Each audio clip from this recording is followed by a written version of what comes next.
Okay, let's see here.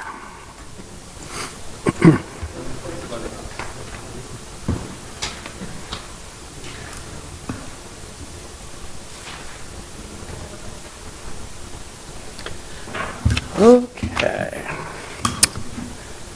Ready? Good afternoon, ladies and gentlemen. Welcome to the monthly meeting of the City of Des Moines Zoning Board of Adjustment. This board has the power under Iowa law and the zoning ordinance of the City of Des Moines to hear and make decisions on requests for variances and exceptions from the regulations in the zoning ordinance, to review conditional use permit requests, and to consider appeals from any decision of city staff in the administration of the zoning ordinance. The members of this board are citizens of the City of Des Moines and have been appointed to this board by the City Council. The board members are volunteers and receive no compensation for their public service. I'm going to take a moment here and introduce our board members.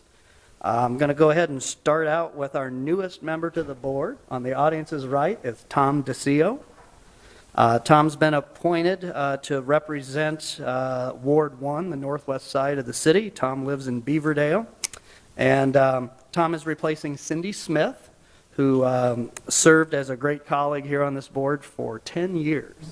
So we were able to send Cindy off last month with lots of thanks, but also really want to welcome Tom. Glad to have you here. Next to Tom is Dave Gare. Next to him is Rhonda Cedillo.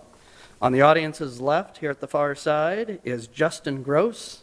Next to him is Marlis Jones, and I believe Nathan Blake will be arriving fashionably late. And I'm Mel Pins, the board chair. I'll introduce our city staff who will be assisting us today. To my left is the board's legal counsel, Judy Parks Cruz. City staff who will be assisting with procedures and presentations are Frank Dunn Young, Senior City Planner, Bert Dross, the Deputy Planning Administrator, Eric Lundy, City Zoning Enforcement Officer, and Tyler Hall, our meeting moderator. I'm going to take a couple minutes here to cover our meeting's procedure. For some of you, this may be the first time you're in front of the board. You may hope it's your only time to be in front of the board. But with this process, we will take you through this. We won't leave anybody behind. So I'll give some background here, but we won't get you lost along the way here today. First and foremost, the Zoning Board of Adjustment is a quasi-legal board. So this is a hearing, and it will be conducted within the procedures and format as authorized by Iowa law and this city's ordinances. This meeting is open to the public. The meeting is being recorded by both audio and video for a legal record of these proceedings. The board members have each received a copy of the agenda and the staff recommendations. The board is required to base its decision on each case based upon the criteria established by law for the type of relief sought by the applicant. The law applicable to each case has been identified in the written staff report. If the facts, as determined by this board, demonstrates that the criteria established by law for granting the relief has been satisfied, then the board must grant the relief. Otherwise, the board must deny the requested relief. Each item will be announced in the order that it appears on the agenda. Items listed on the consent portion of the agenda are not planned to be individually discussed, and they will be considered for approval in accordance with the recommendations in the staff report, unless the appellant does not agree to the conditions recommended by staff, or if there's an individual present today or a board member that requests that the item be removed from the consent agenda so that a full discussion on the matter can occur. And I'll come back to that consent agenda as we begin our hearing. For our hearing procedure, after an item is announced on the regular agenda, staff will first give an overview of the appeal, and they will present any written comments that have been received prior to the hearing. Then the applicant or their representative will be allowed up to 10 minutes to present their appeal. We will then move to the public comment portion of the hearing for that item. Anyone who wants to speak in support of, in opposition to, or even in neutrality of an appeal will be allowed up to 5 minutes each to present their comments. This will be their one and only opportunity to address the board in regard to the agenda item at hand. Once all concerned citizens have spoken on the item, the board will then ask any additional questions of city staff. Lastly, the applicant will be given 3 more minutes for a rebuttal or other closing comments. All speakers are requested to speak from the podium, which is right up here in the center of the room, and to begin their presentation by giving both their name and address of business or residence in the event that you may need to be contacted for legal notices related to the outcome of this appeal. All speakers are requested to remain courteous and to focus their comments only upon those facts that demonstrate whether or not the criteria established by law has been satisfied. Speakers are also asked to ensure that they are respectful of time considerations.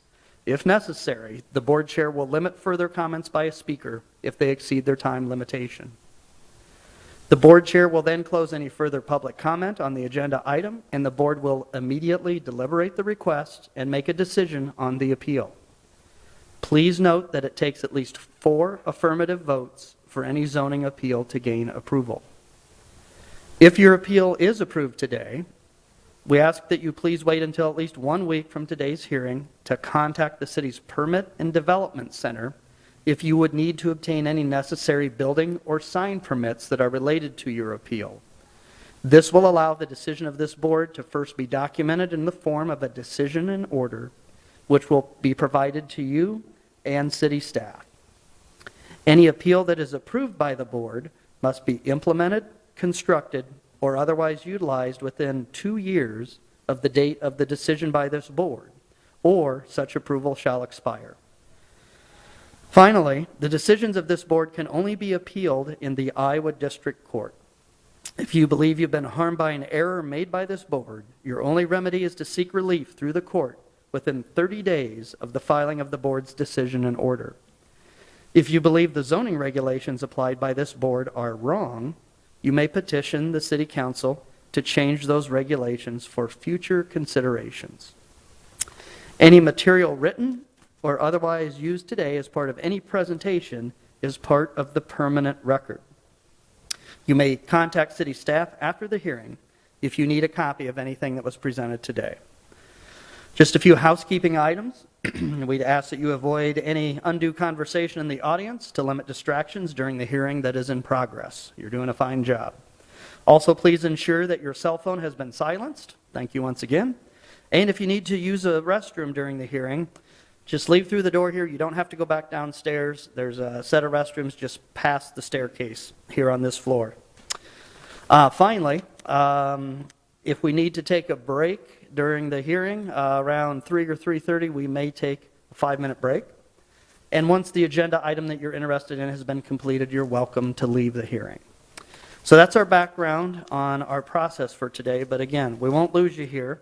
So the first thing we're going to do is review our consent agenda for today.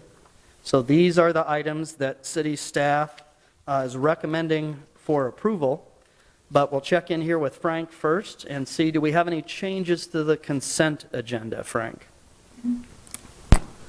Good afternoon, Chair, members of the board. My name is Frank Dunn, City Planning. Staff is requesting, we do have one item that we would like to see moved to the consent agenda. This is 1109 East Army Post Road regarding a Type 2 zoning exception for signage. They have a couple appeals for 3 signs over the 2 allowed, and then staff had recommended approval subject to them going no greater than 50%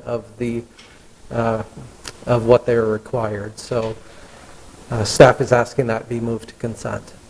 Okay, so what I'm going to do here just briefly, is there anybody here in the audience who would be opposed to moving item 5 at 1109 East Army Post Road to the consent agenda for consideration for approval? If you'd be opposed to granting approval to item 5, anybody in the audience, just raise your hand for the moment.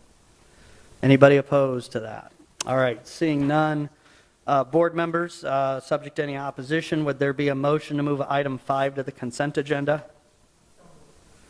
All right. All right, so motion by Marlis, second by Dave. All those in favor, raise your right hand, say aye. That includes Tom? Yeah, you're good? Okay.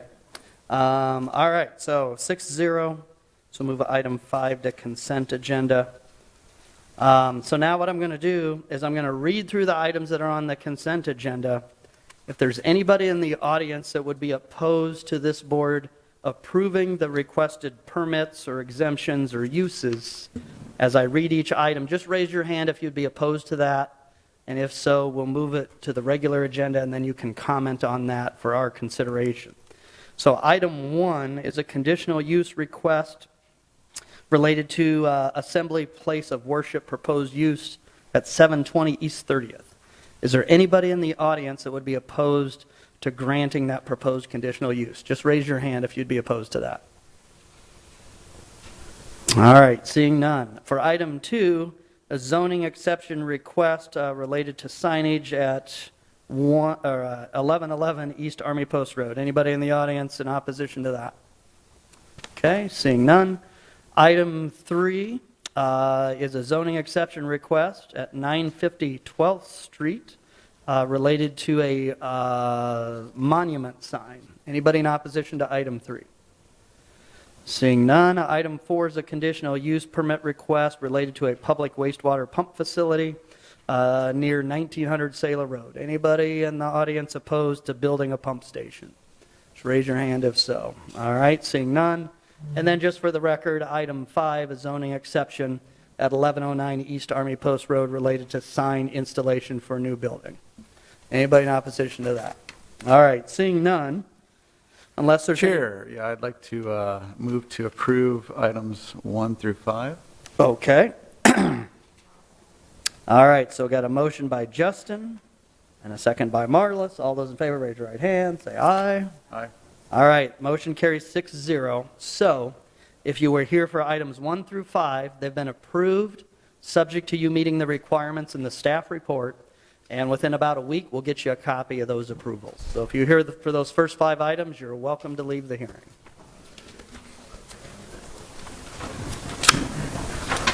All right.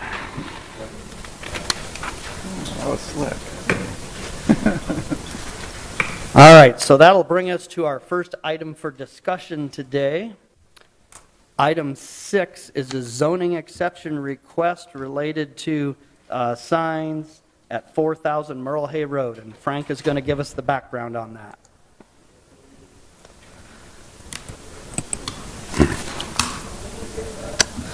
Good afternoon, Chair, members of the board. The item in front of us today is a proposal for installation of one monument sign, which is 12.83 feet in height, with a sign area of 61.81 square feet in area. The appeal is a Type 2 zoning exception per City Code, Section 134-6.6 for a monument sign within 25 feet of the lot line, which is 4.83 feet taller than the maximum 8 feet tall monument sign requirement.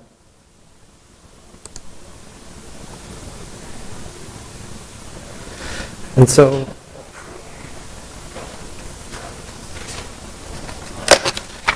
what we have here is the subject property measures 12.862 acres. I'll go ahead and zoom in on this a little bit. And contains, the site is to contain a new Kohl's department store that is currently under construction, 2 buildable areas for future retail and commercial use, and an entrance and cross access for Merle Hay. And so as you can see, this is the site here. There is an access along Merle Hay right at Madison Avenue that will come into the site. We'll see more of that in just a moment. The property is located at the intersection of Madison and Merle Hay. The property is zoned CX Mixed Use District. And here's another closer image of the site where we can see it just a little bit better. The site is under construction, so the old Sears and Roebuck site is where the is where the Kohl's is going to be built. The monument sign is approximately in this area. We'll have another image in just a moment. Here's looking at it straight across from Madison. Here's looking what would be southwest along Merle towards the site. Here's another image looking northwest across the site from Merle Road. And here's the sign that is in question. Has a 3-foot, 36-inch monument base, and then has panels for signage that could be removable, swapped out.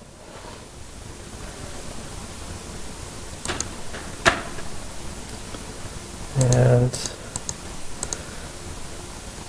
here is most directly the one of the buildable outlots, and here's the Kohl's department store. The monument sign is right up here at the corner. There is a water tower that sits right in this area.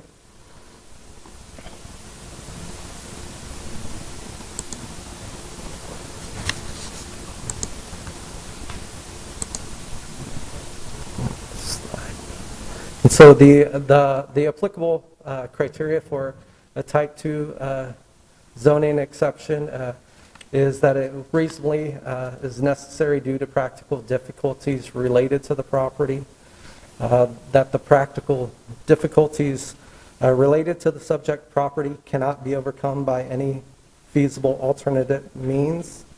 The requested exception will not have a significant adverse impact on the character of the surrounding area.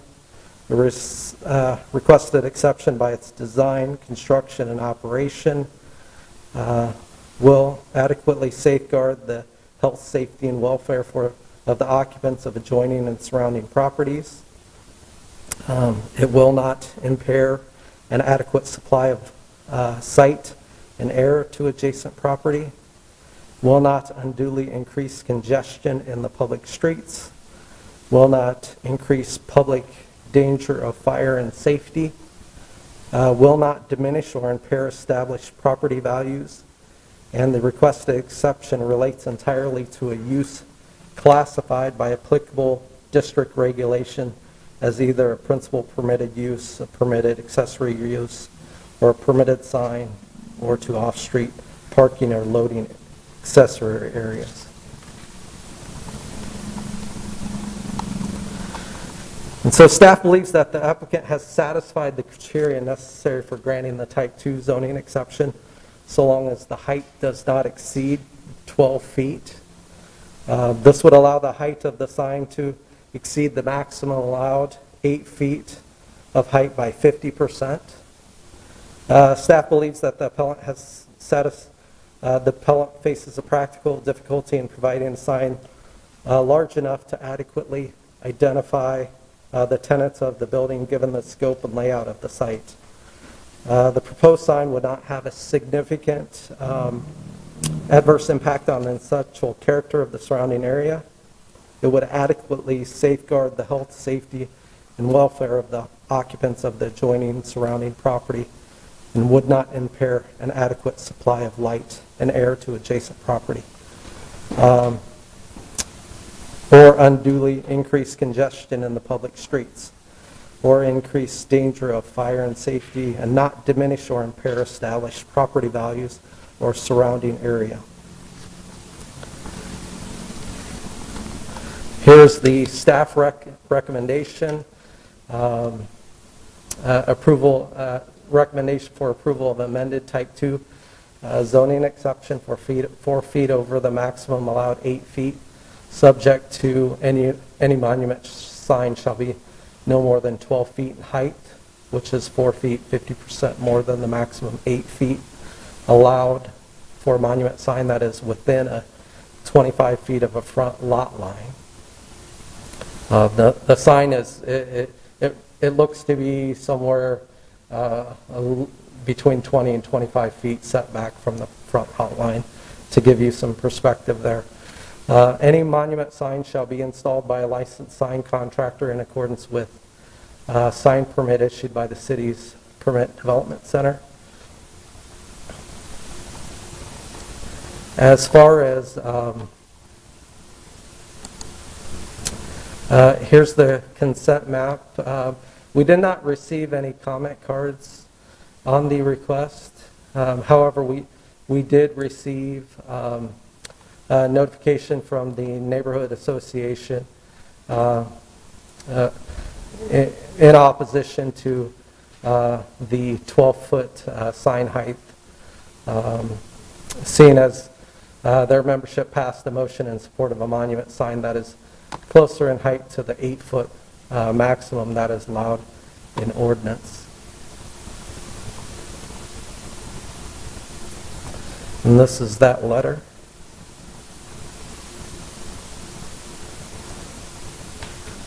And what questions do you have for me?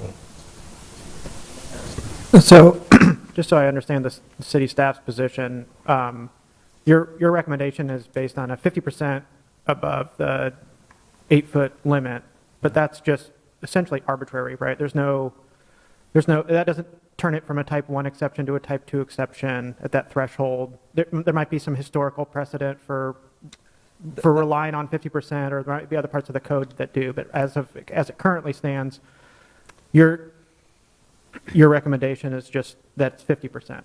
Yeah, that is correct. That's based upon. Could you describe what the difference is, like how that 10-inch difference would like not comply with how you evaluate all of those conditions, but 10 inches less down to 12-foot would? It just seems to me, at least initially, like that's not a big difference, and the sign that they proposed would have a very similar impact as a 12-foot sign. Yeah. Bert Drost, planning staff for the city of Des Moines. I understand your point, Nathan. As staff, we tried to just be consistent, and we're afraid that if we don't maintain a consistency when we make our recommendations, that we will become more arbitrary and just supporting one and not the other. So we have set that 50% over the regulation is the most, or the maximum that staff feels comfortable granting. I know in this case it's 10 inches, which the average person wouldn't be able to tell the difference in 10 inches when they drive by. So it's hard to make a character point, but just for consistency, we were trying to maintain that 50% threshold as the maximum that staff would support. All right. And many of us in this room are above average people, so I'm sure we could distinguish that. I second that. All right, any other questions for Frank? Okay, all right, thank you, sir. Okay, we'll go ahead and hear from the applicant if they would like to present their reasoning for us to consider granting the exception.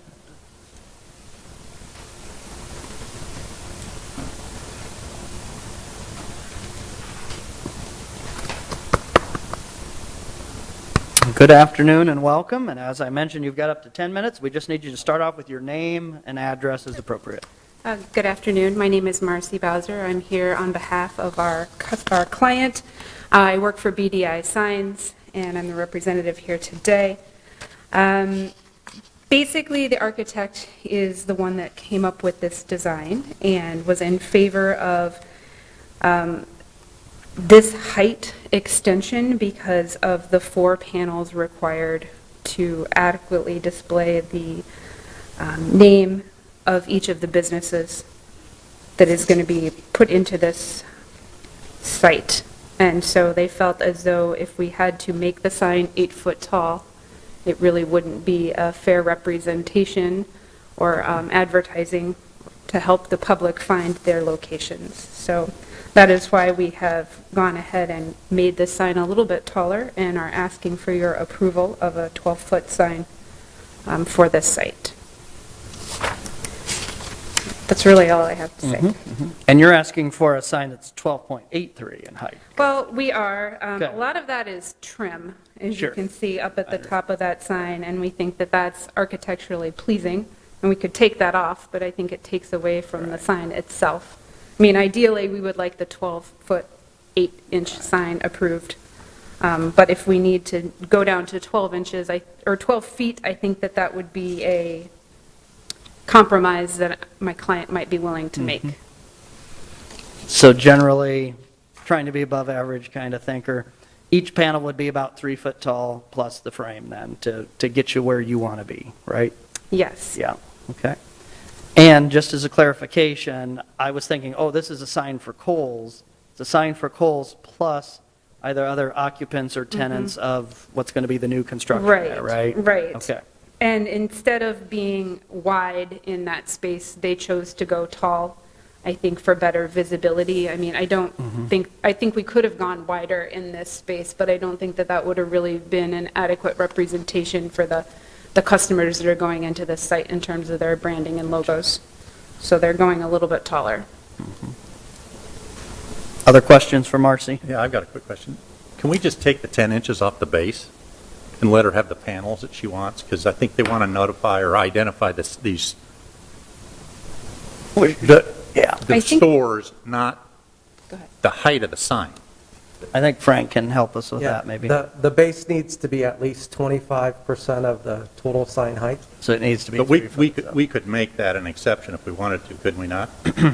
If she wants to maintain 2-foot panels, Right.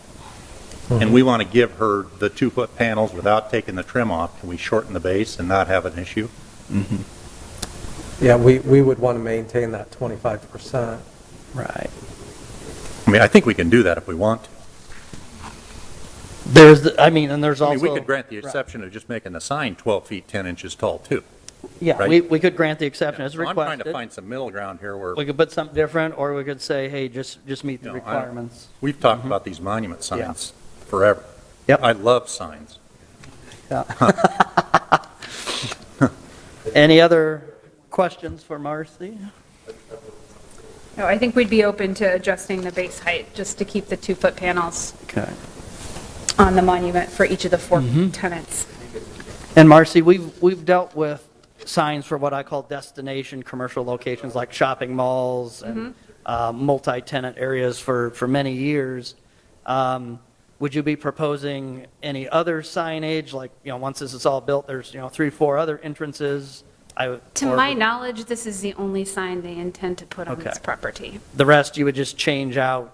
If there Whoever are the other tenant is and signs other at other signs. locations, Okay. I'm guessing they would include different tenants. Gotcha. And maybe Kohl's would put their sign on there, maybe they wouldn't.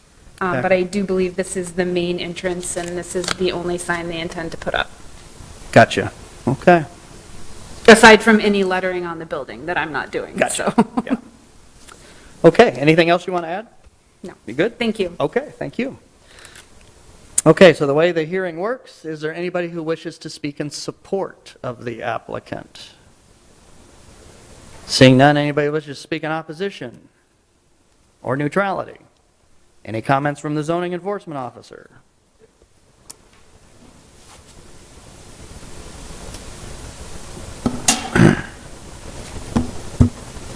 Eric Lundy, zoning enforcement officer.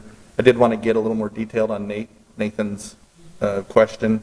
There is merit in the, having a policy or a rule of thumb in how we look at it as a type 1. So as of June, the sign, relief for signs has been made very liberal compared to the past, okay? Most everything can be considered at an administrative level, but we have some policies and thresholds we used for determining character, and it also helps in the permitting process so that administrative staff have consistency. And so that leaves the board the opportunity to consider anything that we're not just approving at an administrative level. I would say that pays dividends in the volume of signs that we get, because the sign erectors are then designing to what they know they can get approved at an administrative level. So While it seems kind of arbitrary on your perspective, it does make a difference at the permitting stage, so. Yeah, no, I think it, as it's been explained, I mean, I definitely think for city staff to have some predictability in your dealings with the public directly, and then even when you come to us, I think it makes sense. And at the same time, I appreciate that there's a distinction between your role and our role. So, Yeah, and certainly the board has a greater discretion in the criteria they use to grant the decision, so. that's been noted and appreciated. Thank you, Eric. Okay,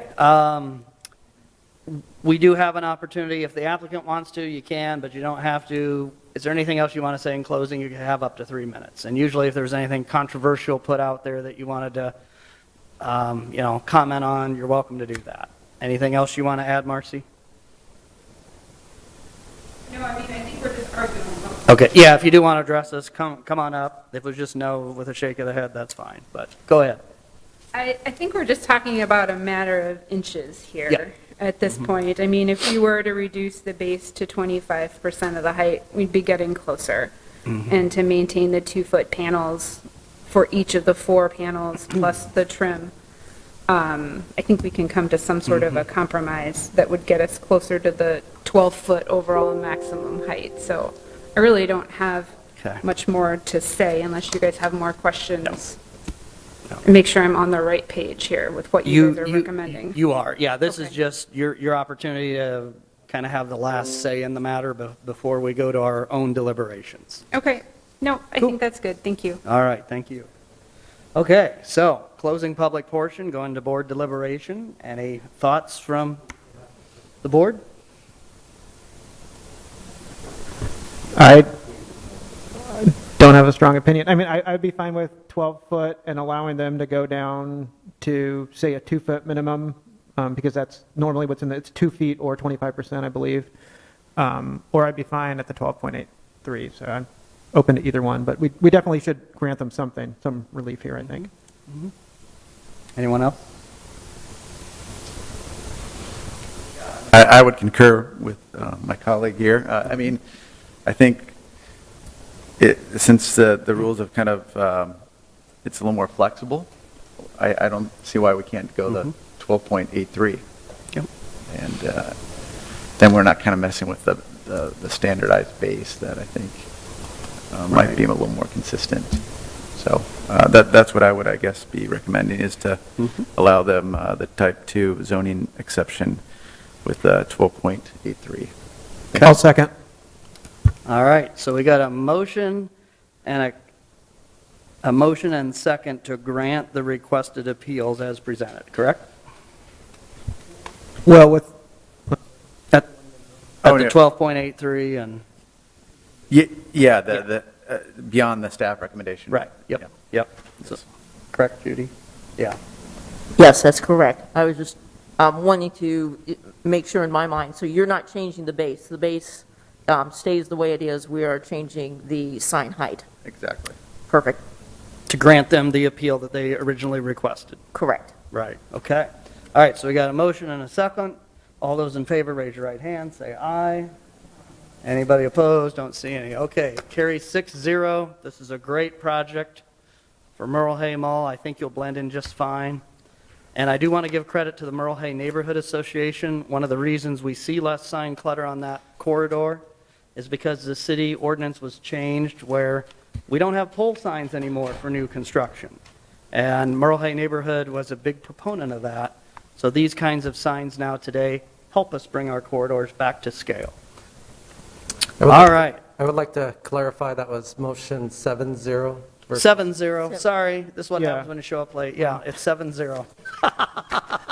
Thanks, Frank. I'm not trying to forget you on purpose, Nathan. Well, I counted that number of hands, so I think we're good. All right. Okay, so that takes care of item 6. Our next item on the agenda is a conditional use and variance request at 3733 Easton. And Frank will give us the background on this one. Yes, so the appeal before us today is made by the appellant Smokers Genie 2 LLC. The property is located at 3733 Easton Boulevard. The property is zoned MX2, and it's within the Grays Woods Neighborhood Association. The request is for reuse of a 2,646 square foot vacant building for a fuel station use with sales of wine and or beer. The appeal is for a conditional use for a fuel station use in the MX2 district. It's important to note that the appellant went through a rezoning process within the last couple months in November, and they were rezoned from MX1 to MX2. The intention of doing that rezoning is to allow the fuel station use. Fuel station uses tend to have a little bit more intensity, and so there's a process for making sure they meet applicable criteria in terms of safeguarding the community. And so they rezoned to MX2 to come before us today for a conditional use. Typically, in the MX2 district, selling of beer and wine is allowed by right, subject to no more than 50% of the sales being derived of alcohol, beer, wine, tobacco products. However, they have to have a 150-foot separation distance. So the second appeal before us is a variance of 150 feet of the required 150-foot separation distance from a public park necessary for business selling wine and or beer for off-premise consumption. So I will walk through the parcel. Real quickly, I have a question already, sorry. So I guess my read of this grid on page 2 is that in an MX2 district, if it's a fuel station asking for... Oh, never mind. I misread it. Thanks. Okay. Cool, no worries. Okay, so here's the property. As you can see, it is located on a corner, intersection of Easton Boulevard, and what I'm sure is tough for you to see because it is from the East 38th Street. And so it's on the corner. There are some adjacent, I want to say that's vacant property over here. I'm not sure if that's housing right off the top of my head. Directly adjoining, we do have the community center. It's the 4 Mile Community Center, City Park. And then obviously there's some residential as we move further south along East 38th Street. The property as it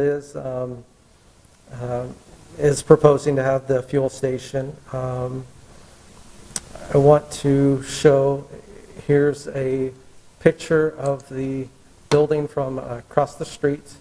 And so it's a vacant convenience store. It's been vacant greater than 6 months. So it's lost any of those conforming rights, non-conforming rights that it might have had before, or needs to come back before us today.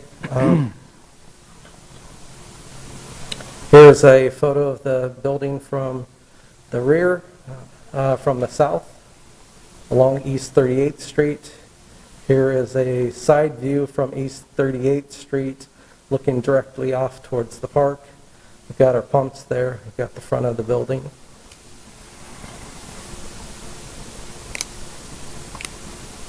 Another image of the front. And I'll get to a site image. I'll zoom in so this is easier to see. And so the project will have to submit a site plan and will have to comply with site plan regulations that include freshening up, striping, getting the landscaping in place, those types of things.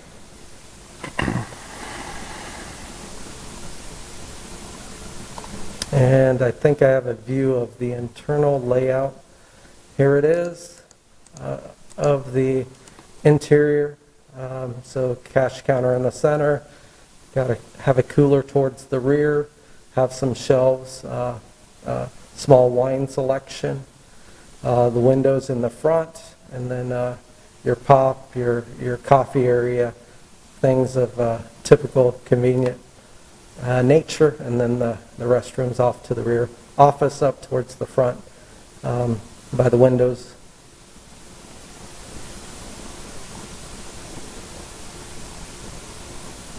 And so applicable criteria, fuel stations needing to come before us for a conditional use permit.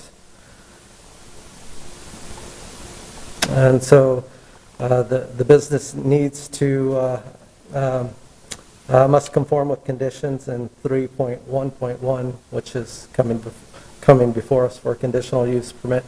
And then in accordance with, it must satisfy conditions associated with 3.91 for conditional use, meaning the business conforms with conditions identified in the table, the proposed location, design, construction, operation adequately safeguards the health, safety, and general welfare of persons residing in the adjoining and surrounding area.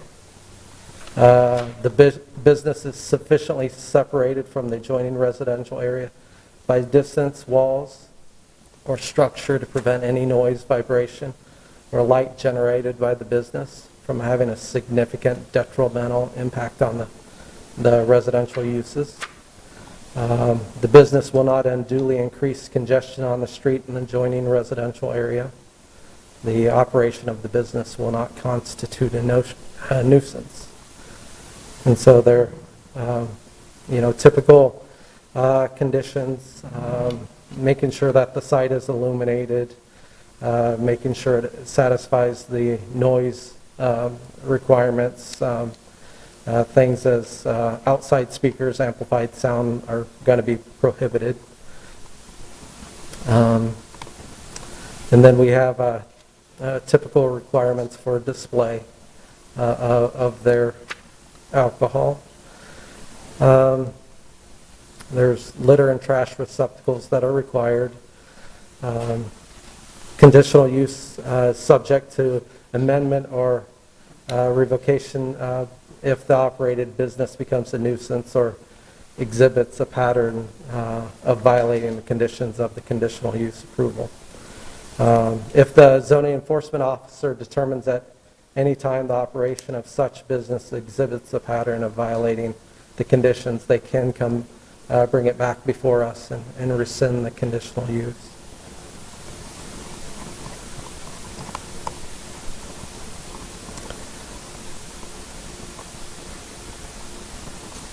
And so the staff rationale.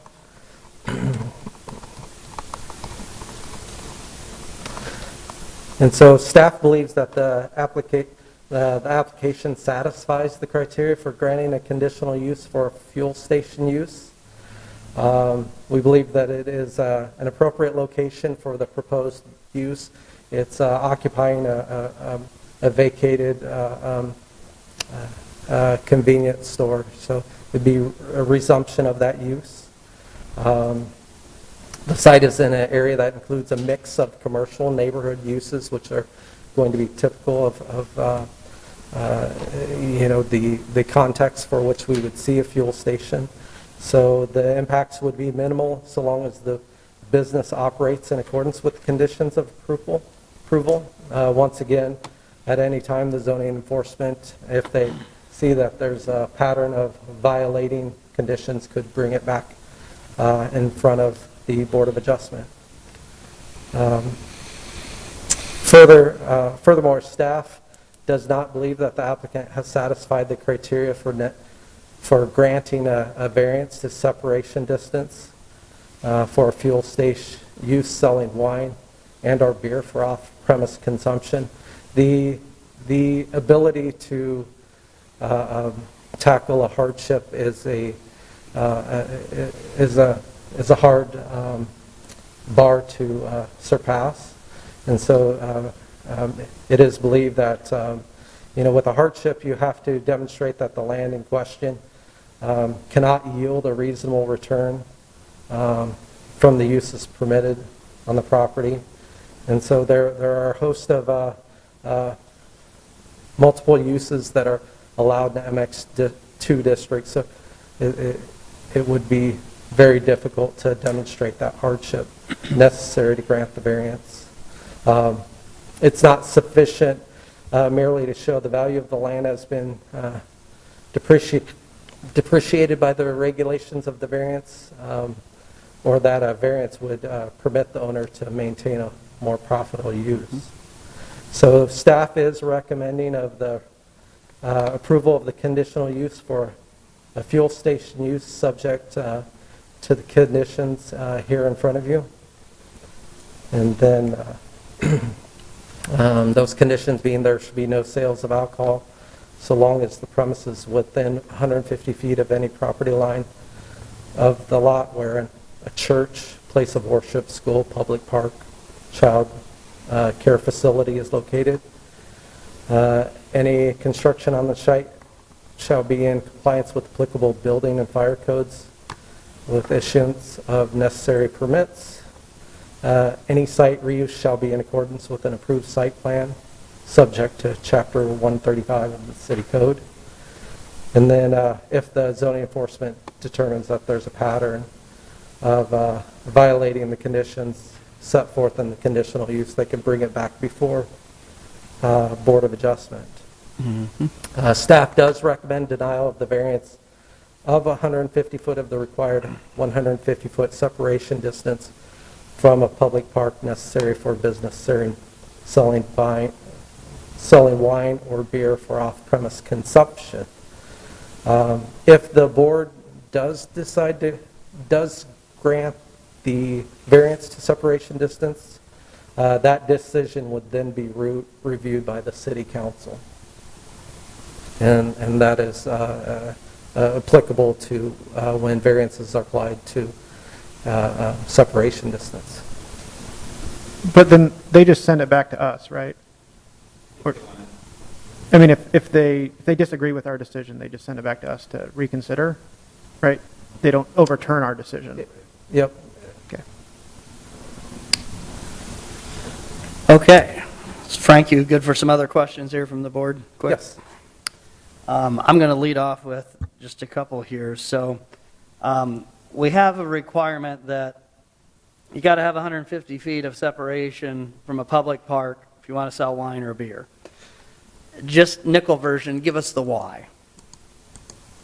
When it comes to beer and wine, it's the activity in terms of the intensity. So when we look for uses such as a liquor store or business selling beer or wine, a bar, tavern, we look for businesses to demonstrate that they have appropriate distances to minimize the negative impacts that could impact the church, the residents, the public parks. Whether it's activity that's late into the evening, early in the morning hours, or on those off hours on the weekends. Okay. So what I'm kind of getting at here, I'm following you to a degree, but I'm thinking there's a little more to it as well. I could have a takeout Domino's pizza parlor. I'm going to have intensive activities. I'm going to have late night stuff. I'm going to have people come and going next to a park. But beer and wine, usually there's advertising. It is alcohol. That's an adult use. It would usually only attract adults, and maybe those kinds of things just aren't commensurate next to daycare centers and parks and places of worship, right? I'm assuming that's some of the logic behind the ordinance. So related to that, we keep talking about we've got a park next door. Well, yeah, we kind of do. It's owned by Parks and Rec, but to me, it's a community center. Isn't it the 4 Mile Community Center? It is. Yeah. So I don't go to the 4 Mile Community Center. I'm on the other side of town. But would you or staff have a brief idea what goes on at the 4 Mile Community Center? What kind of daily activities are there that this kind of use could impact? Does anybody got a quick summary on that? Because it does sit very close to it. I mean, the parking lot butts right up to each of them. Yeah, so I just like a little more detail on what kind of park public use do we have that is that close, Yeah. that this could potentially impact? And it's actually, it's called the 4 Mile Park. So the 4 Mile Okay. Community Center just happens to be located within the In the park, park. but there Okay. is like Marla said, the skate park to the west. I believe there's a playground to the south of the building. Yep. I think there's some other stuff there that make it an actual park, Okay. All more right. than just the community center. So there's day programming at the community center, kid Right, events? Workout room, there's a gymnasium, meeting space. Okay. Potentially summer camp. And there's Yeah. evening activities as well there, probably within reasonable hours for Yeah. families and kids and stuff? Okay. Yeah, I know the Grays Woods Neighborhood Association, at least they used to meet there. Okay. And to the best of your knowledge, the operation that was there before, was that selling alcohol? Yeah, it used to be a gas station with beer and wine sales, and I believe originally they were granted a variance to have those, but since the building sat vacant for more than 6 months, that had expired. Okay. and- And related to that, so even if we were inclined to approve a variance to allow the sale of alcohol and also granting the conditional use for the fuel station, let's say they decided to quit selling gas. It's expensive to have tanks in the ground with Iowa DNR regulations, and you don't make much money on selling gas anyway. So if they decided, we aren't making money at selling gas, we're just going to quit.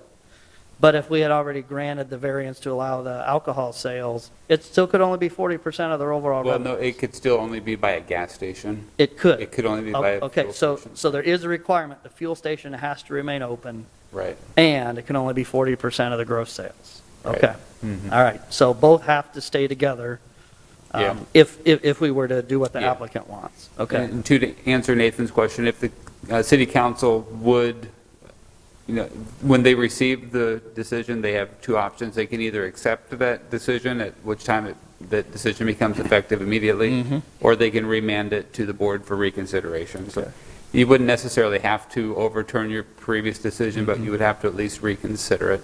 okay. And since this isn't an MX2, let's say somebody wanted to put in a self-serve laundromat in there, or a Mr. Tax Center, or a used comic book store. Yeah. Those general kind of retail uses would be Right, allowed. yeah. It was rezoned to MX2 without any zoning conditions, so anything allowed in the MX2 district would be allowed there. Okay. All right. Any other questions? Tom, anything you want to add? Jump in. Rhonda did right away.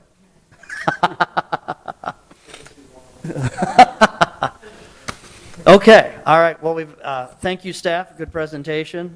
We've asked you enough questions, but this is the applicant's request, so let's hear from the applicant. Is the applicant present today? Come on up, all right.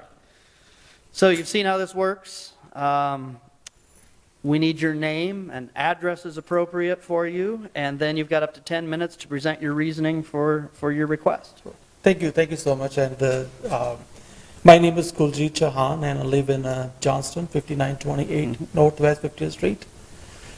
Today, I'm requesting, to everybody. I bought this property in December 2020, and just try to open same as was the property before.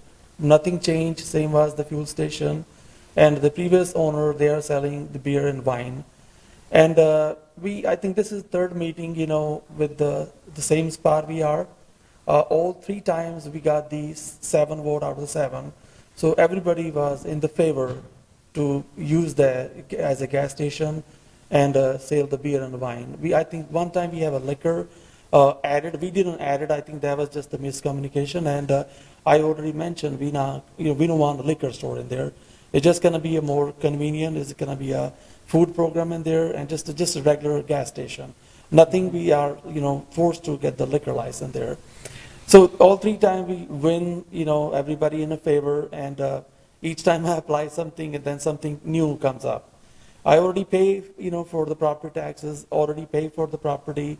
We already pay, I think, the site plan and guy, architect, he already charged $8,000. After we all paid and nothing comes up. I'm asking only, I understand there is 150 feet, for the beer and wine, but we have, just next door is a bar. And they're selling open alcohols, and their timing, I don't know what the time they close. We are only open like 6 to 10, or it depend on the city. If they want early close to us, I'm willing to do that. Anything safe, I can do that, We're not creating any violation there. We don't want to be like disturb anybody. This site has been closed, it's dark. I have one time I met with the neighbor, and she mentioned, "I'm glad you guys opened that store, so we at least have some like parking lights. Nighttime people park their car over there. I don't know what they are doing over there. We are disturbed." And then I think nobody is engaged to open the station, and we just again request everybody. We're not asking any financial help from the city.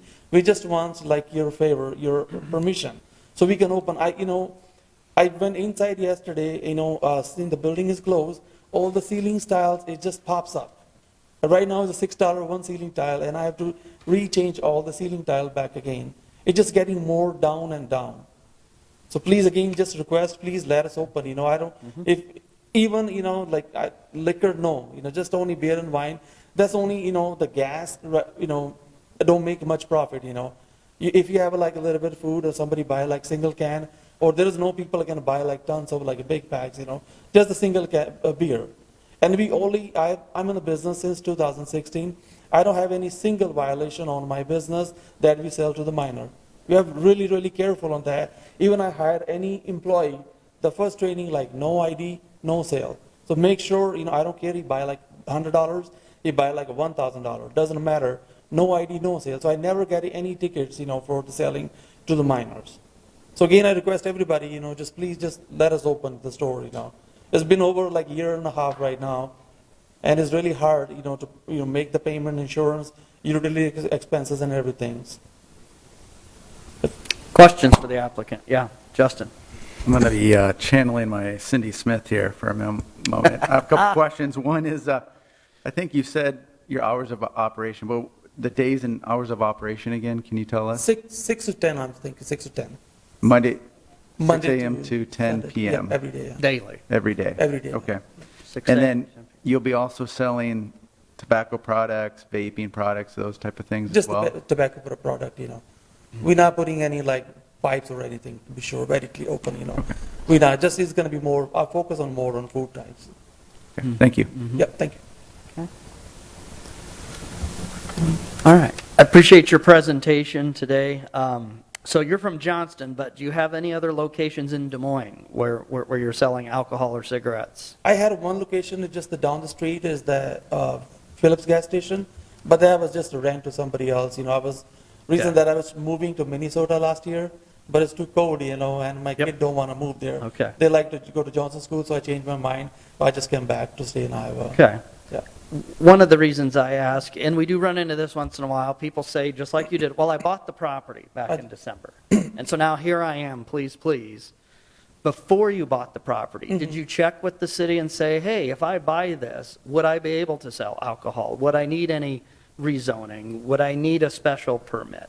Did you check before you bought it? No, I didn't check. Okay, all right, because sometimes that can really help you make a decision. Right.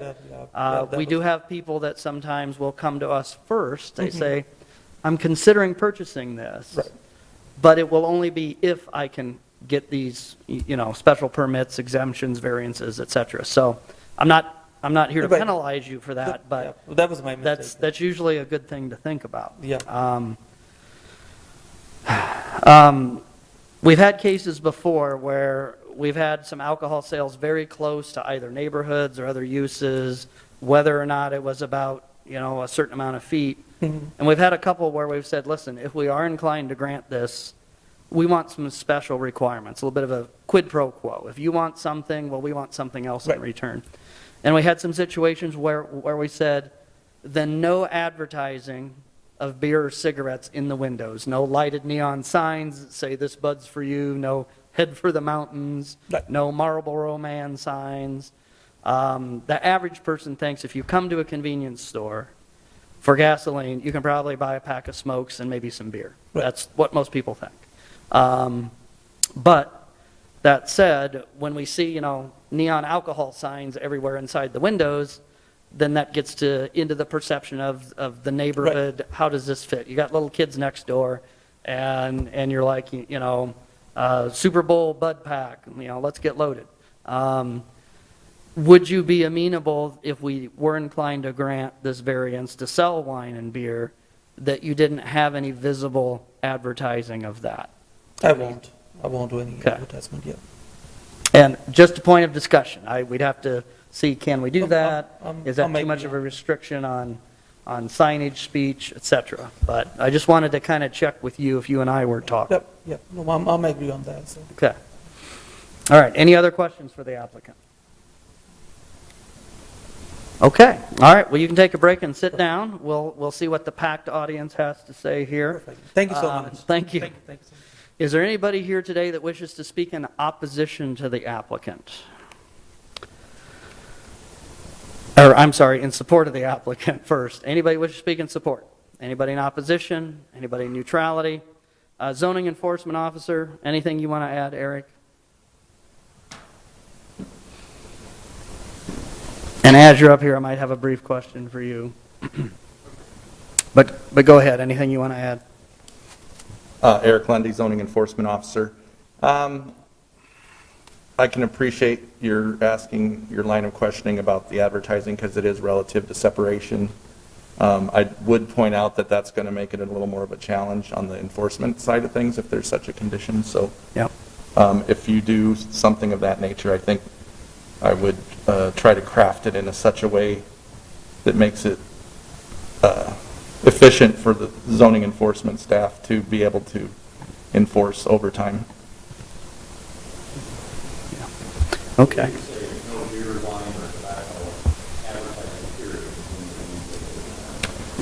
Right, and that's...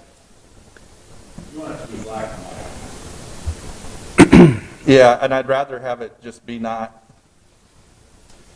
necessarily even specific to that, but, the zoning ordinance affords them certain amount of advertising in windows, not based on content, but based on area. In this case, I think the content is relative to the requirement for separation.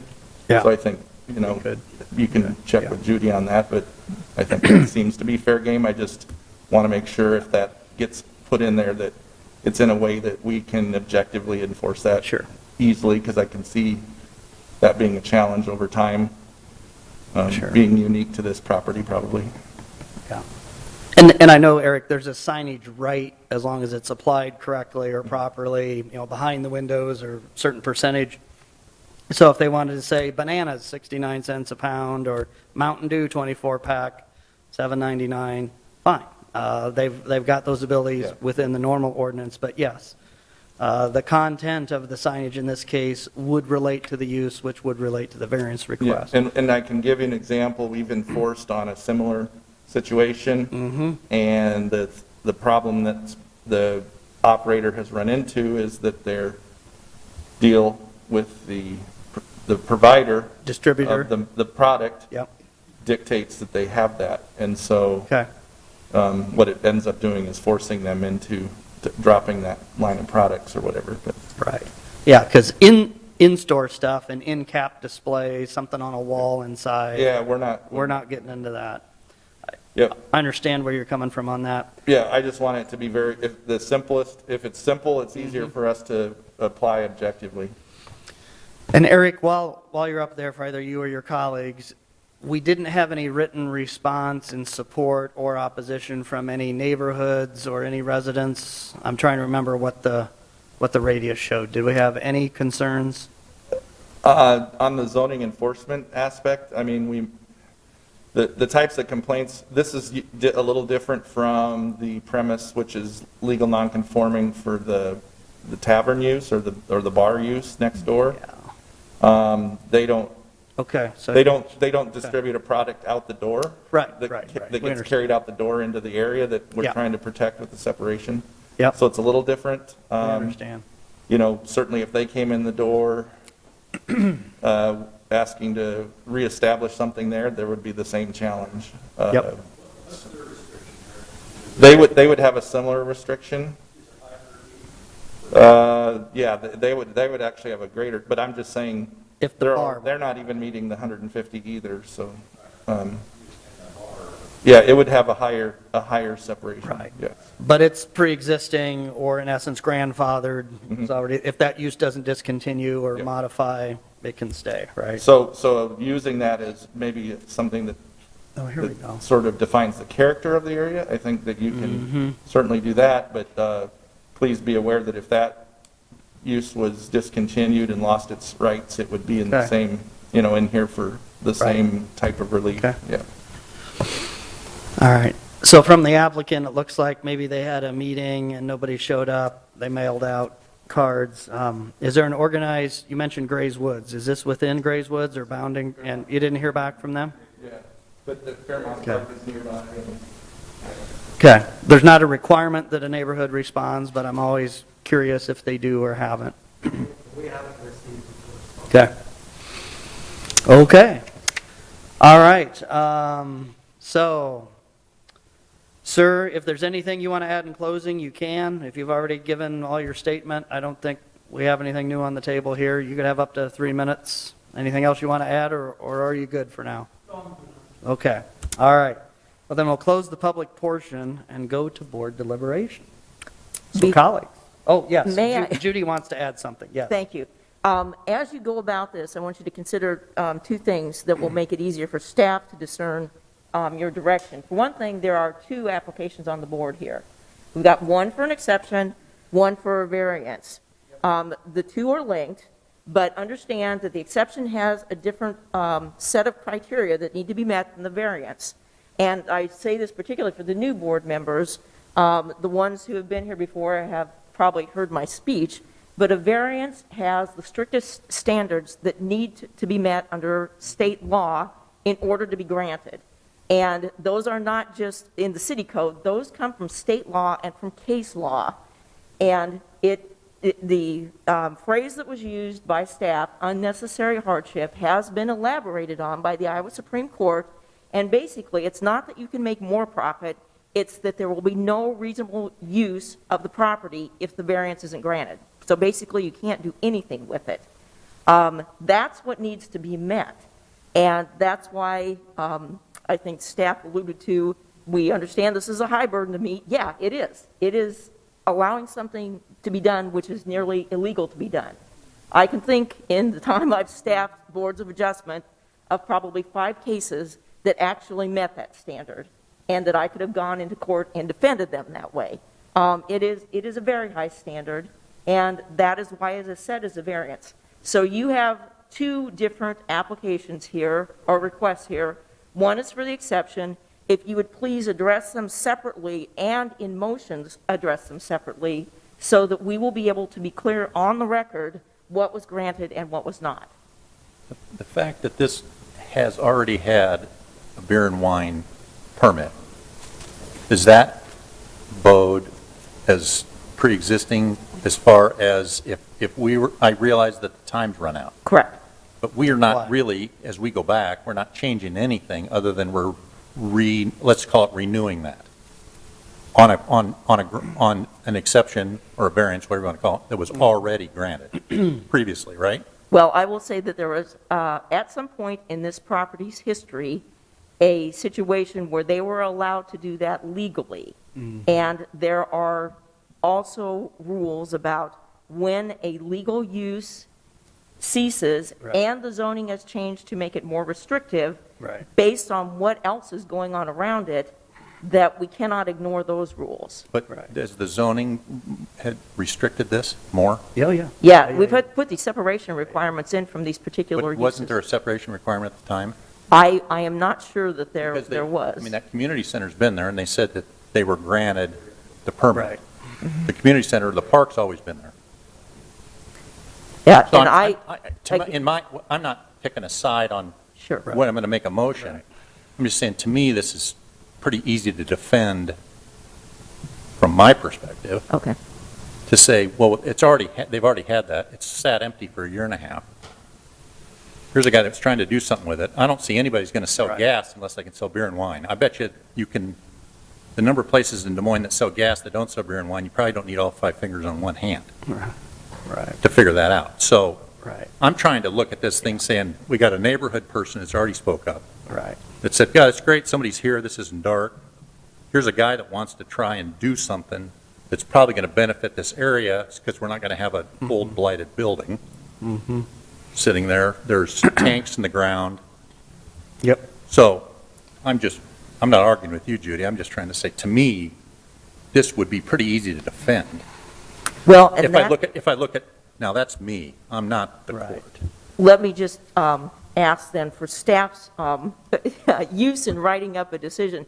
If there are criteria in your mind that make this meet the standards that need to be met for granting a variance, please elaborate those in your motion so that we will be able to have the record we need to defend why this met those very high standards. Yep.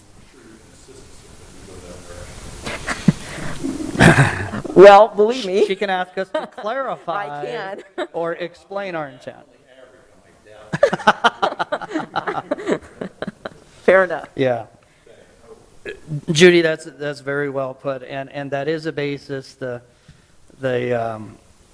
basis of a zoning ordinance, exceptions, variances, grandfathering, all that's very important.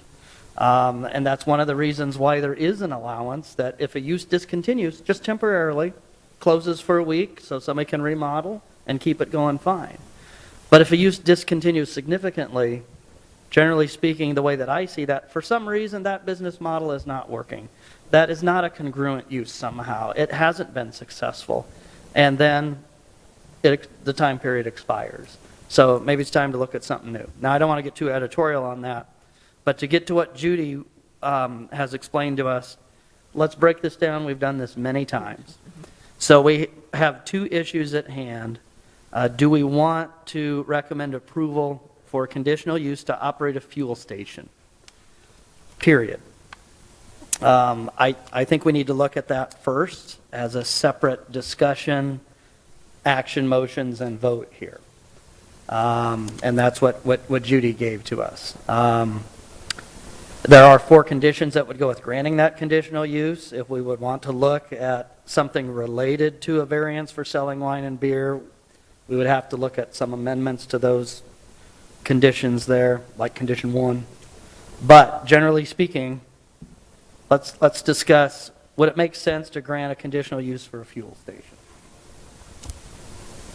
Yeah, I mean, there's tanks in the ground, there's pumps. I know with DNR regulations, if those are in the ground, they can't be in the ground for more than a year unless they're either removed or recertified. So good luck with that. You're going to have to deal with the Iowa DNR. They're tough. There's a big inside joke there. I work for them. But I don't work in that program area. So we have a gas station. The neighbors know it was a gas station. So what do you guys think about a conditional use for a fuel station? I would be fine with it with those 4 conditions. Okay, and at a minimum, if we were to grant the fuel station, we would certainly want conditions 2 through 4 to be included. And we'd probably want to skip 1 for the moment to then determine what happens with the variance request. Is that right, Judy? Yeah. Okay. It's I'm sorry. okay to do that procedurally. It is okay to do that. You could just say you would reserve adding an additional condition till the determination of the second issue in this matter. Okay. All right, anybody got further thoughts on the fuel station or maybe a motion related to that? Chair, I'd like to make a motion to approve the conditional use based on the staff's recommendations, specifically bullet points 2, 3, and 4 conditions, and saving, I'll just leave it at that. Okay, all right, yeah, so we got a motion to grant the conditional use for a fuel station, subject to 3 conditions presented that are numbers 2, 3, and 4. And we got a second by Rhonda. Okay, all right, so we'll vote on this. So for the fuel station use, all those in favor, raise your right hand, say aye. All right, so that motion carries 6-0. Because Nathan stepped out, right? Yeah. Is he coming back? Okay. Is his coat still here? His stuff. Okay. Something more important than us here Good today. chance. Yeah, because he didn't recuse himself or anything on this, right? He just had to step away. Yeah, step away. Correct. Okay, all right. All right, so that motion passes for the requested conditional use for a fuel station, subject conditions as presented, which were numbers 2, 3, and 4 with that motion and approval. So now, the applicant had requested a variance of the 150-foot separation distance from a public park with a request to sell wine and beer for off-premise consumption. So, with that variance request, discussion or motions on that? And Dave kind of started us off on some of that. I would lean to give an approval it's within the guidance of the duty this is easy, Mm-hmm. and it's how it works. And we can address Eric's concern about advertising windows and just how it works. Mm-hmm. I'd like to think we get some middle ground with it, win-win. I'm not sure it's has the financial requirement these guys to work. Yep. That's my thought. Mm-hmm.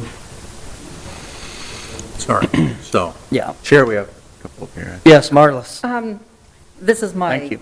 I grew up 2 blocks from here, Mhm. and I still drive by this location a lot, and I see kids at that skate park on a regular basis, and I'm personally am not comfortable with approving the variance.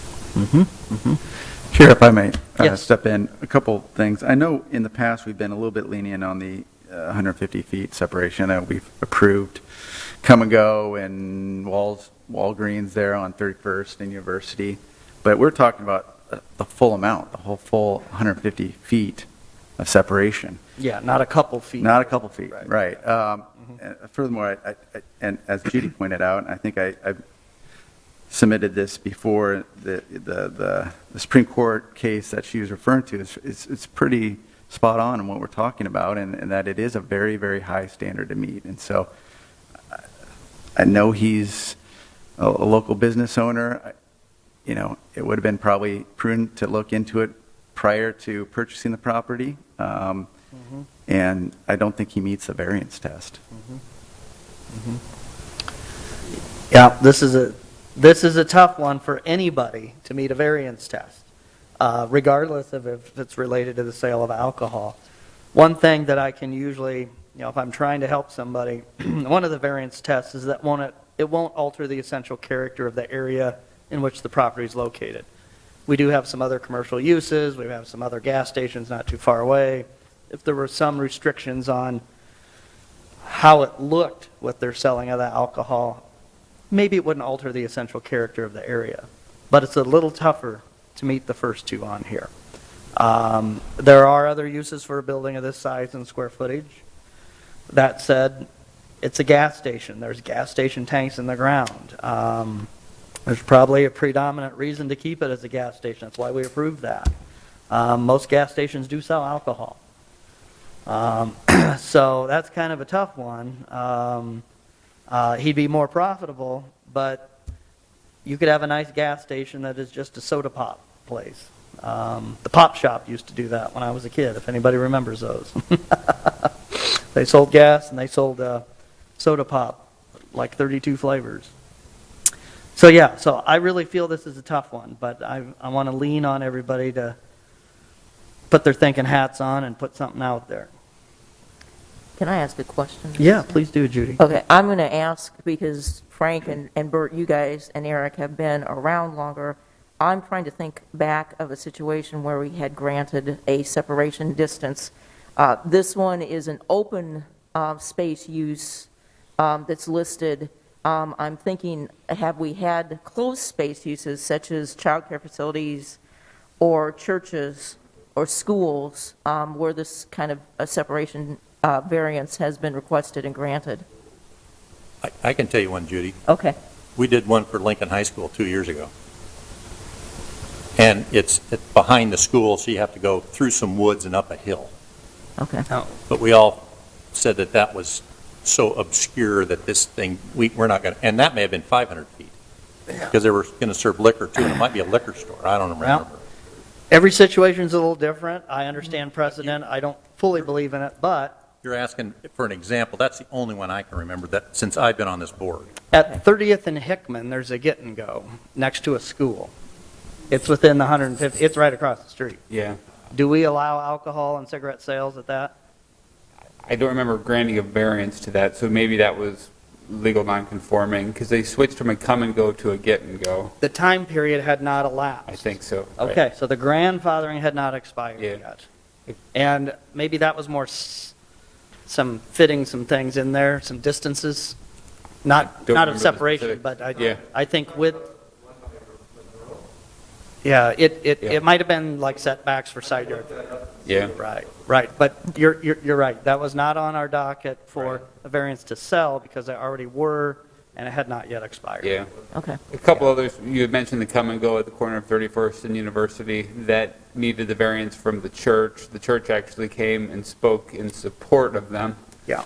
Which was surprising. But then Vom Voss on 42nd Street, they needed the separation from Hubble Elementary School. It seems like we've had a few more over the years.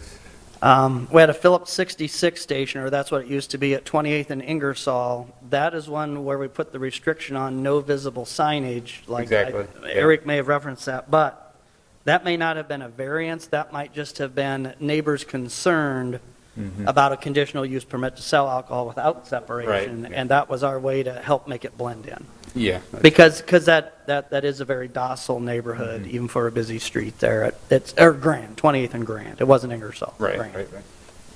So, yeah, it's, each situation can be unique, but is there one just like this where we're granted a variance next to a park to sell cigarettes and alcohol? I can't think of one off the cuff Yeah, I can't think of any either. in recent Have time. to search. Okay. Okay. Well, we're kind of circling around here, but, And if the board is inclined to grant it, we do have some potential conditions, but throwing it out there. But we'll kind of see where this goes. All right, so we kind of know what Marlis and Justin are thinking, and sometimes before we do a motion, it can be okay to kind of discuss it, of what direction you might be leaning, because I think that helps in how we proceed with our voting procedure then, because I don't want to cut anybody off for their reasoning and their logic. I'm taking on board that if you didn't do it before and know it loud, I'm thinking to bring it back, that would also bring back like the right of the community to have a quick, the state market, if he's ID and have no mark on it, record for other, I'm sorry. Then I feel like if he does a great job with that, I don't see that as being a problem. I feel like it would be a good asset to that area. And he'd be closed by 10 p.m. every Yes, night if we yes. do the Cindy Smith, hey, keep reasonable hours and we keep you to them. Yeah. Well, that's another point. Anybody? Anybody else? I mean, I get the variance test is, it's hard if not impossible to meet. But I don't get so hung up with that as I look to try and make something that makes sense and it's within Right. reason. Yep. And that's just me. Mhm. And in this instance, here's a guy that probably bought it, he knew what it was before, and he's like, okay, I'll just figure this out and make it work. Right. And lo and behold, here we are, and it's, Yep. I'm not defending him, it's, you got the devil's in the detail, but I don't think what he's trying to do here is a stretch for me. Right. Tom, do you want to add something? Well, the idea that sticks in my mind is slippery slope. Once you start doing variances with schools and public places. Well, my father ran a store not too different from, we didn't sell gas, we sold a lot of beer. Okay? Yep. And, it's just tough. It takes one kid to come in and get a six-pack from you and do the wrong thing. Yep. And I'm not trying to indict anybody because my family also was from this neighborhood. And, Yeah. you know, Yeah. plus, that street's pretty fast, isn't it? Yeah. Well, yeah, things move along. Everybody's got great comments. I the thing that sticks in my craw is this isn't across the street from somewhere else. There isn't a divider here. This is right next to it. They basically, there's a driveway, they're on the same corner. If I was to want to look to approve the variance here, I would want to see that there is no visible advertising. But I don't think that's a shoe I would want to lead with. So I'm going to ask the board if somebody would have a motion to look at either recommending a variance with any conditions therein, or putting forward staff recommendations for denial of that variance. Anybody want to throw one or the other out? I will. Okay. I move to go with the staff recommendation of denial of the variance. Okay. All right. So we've got a motion to deny the requested variance to sell wine and beer, the variance related to the 150 feet of required separation. All those in favor of denying the requested variance? You need a second. Oh, And, oh yes, I'm sorry. Marlis? and it's an approval of the other part, the conditional use permit. Oh, I'm sorry. Yeah, we're past the fuel station now. I'll second. Yeah, okay. So we got a motion by Marlis and a second by Nathan to deny the variance of the 150 feet required as separation for any business selling wine or beer. So those in favor of denying the variance, raise your right hand. 1, 2, 3, 4. Those opposed? 3. All right, so it takes 4 to either pass or 4 to get, so the motion for the variance is denied. Okay, so unfortunately, no selling of beer or wine, but like to see you get that gas station open, have a nice neighborhood market there. We do have some other locations in the city that don't sell alcohol and have nice neighborhood markets, and I think you could make that work for yourself. Our decision in order will be granted next week, so you'll get a copy of that. You can ask staff if you have any questions therein. Okay, so that concludes item number 7. For any other business we have minutes from last month, correct? Those that were here last month, any corrections? If none, would there be a motion to approve the minutes? I'll make the motion. Second by Dave. All those who were here last month that are in favor of approving the minutes, raise your right hand. All right, so that's 6 of us. Okay. Good job on that, Tom. Okay. All right, any other business we need to do? Frank, Bert? Okay, all right. Well, that concludes this hearing of the City of Des Moines Zoning Board of Adjustment.